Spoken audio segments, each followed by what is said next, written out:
What is up, my fellow Shield Brothers? Shield Brother 6 here with another weekly dose of history. Today we'll be talking about Gustav I and his King of Sweden, and how he revolutionized Sweden into the powerhouse that it would become, and the nation it is today. Top left you can see Gustav Vasa's his family crest, and then next to it the royal crest of Sweden. January 12th, 1528, let's get started. Significance. He was initially of low standing. Gustav rose to the lead of the rebel movement following the Stockholm bloodbath in which his father perished. He rules for 37 years, and Gustav's election as king on June 6, 1523, and his triumphant entry into Stockholm 11 days later meant the end of medieval Sweden's elective monarchy and the Kalmar Union, and the birth of a hereditary monarchy under the House of Vasa and its successors, including the current House of Bernadotte, although he was not officially crowned over the whole of Sweden until January 12, 1528. Top left you can see the Kalmar Union flag, and next to it the Swedish flag, which would come after. And before we get too far into this, I want to say please excuse my butchering of the Swedish language, because this might be bad. Here we go. Background. Previously self-recognized protector of the realm, or that Swedish word there, from 1521, during the ongoing Swedish War of Liberation against King Christian II of Denmark, Norway, and Sweden, Kalmar Union. Gustav I, born Gustav Eriksson of the Vasa noble family, was king of Sweden until his death in 1560. Top left you can see a depiction, a medieval depiction, of Gustav I. The Swedish War of Liberation, which is what helped get Gustav I his hold of power and his nomination from the people.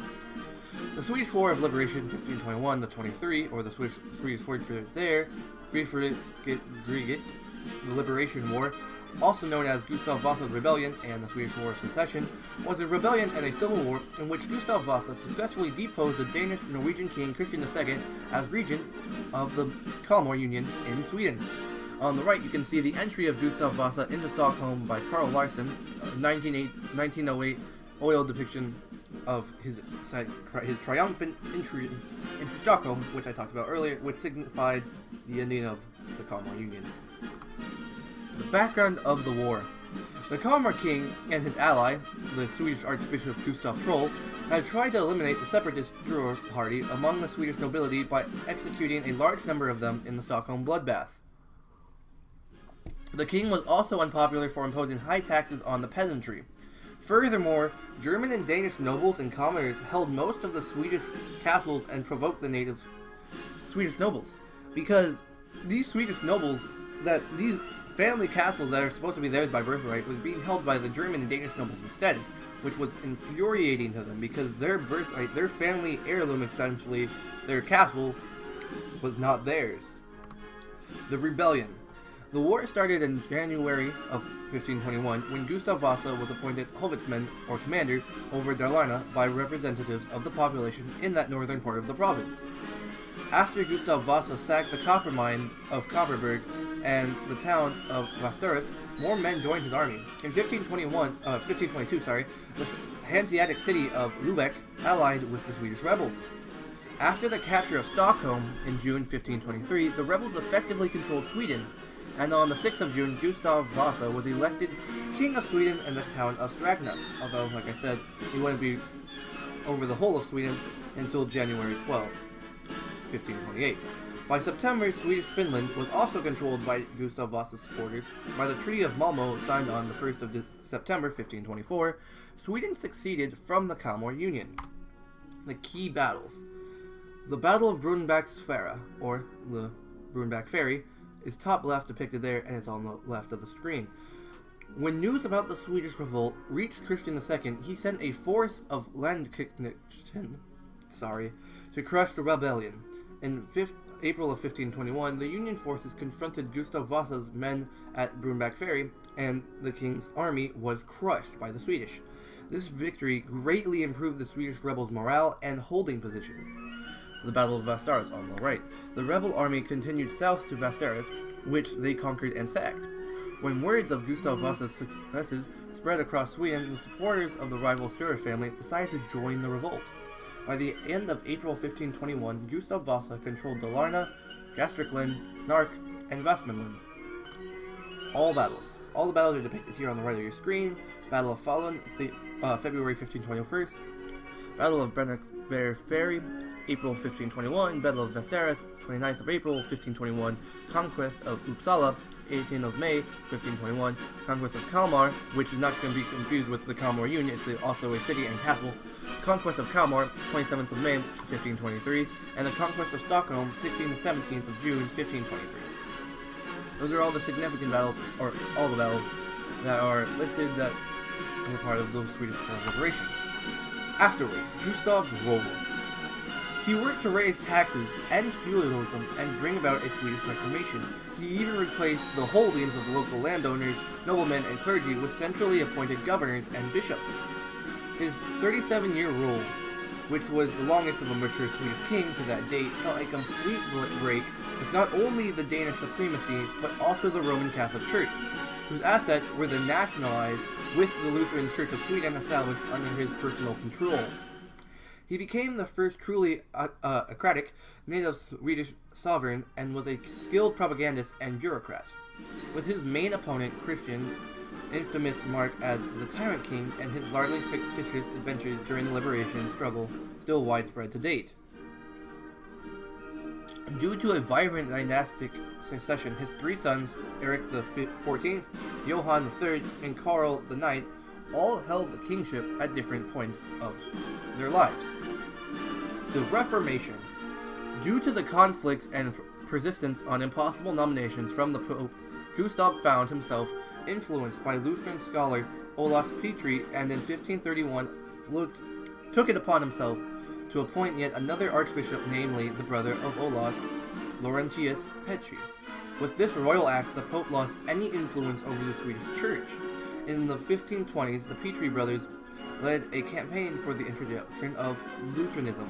A translation of the New Testament had also been published in 1526. After the Reformation, a full translation into Swedish was published in 1540-1541 called the Gustav Vasa Bible. Top left, you can see the Lutheran cross there, signifying their change from Catholicism to Lutheranism. Gustav I's breaking with the Catholic Church is virtually simultaneous with Henry VIII doing the same in England, creating the Church of England. Both kings acted following a similar pattern, example, a prolonged confrontation with the Pope, culminating with the king deciding to take his own decisions independently of Rome. See, so this is one example of how this kind of Reformation can happen several times in different countries because of the Pope and his desire to be chief of all decisions made with religion in those countries. Example is France, England, Sweden, Germany later on. So this is just a good example of yet another Reformation. Further reign. Gustav encountered resistance for some areas of the country. People from Dalarna rebelled 3 times in the first 10 years of Gustav's reign, as they considered the king to have been too harsh on anyone who had been perceived as a supporter of the Danish.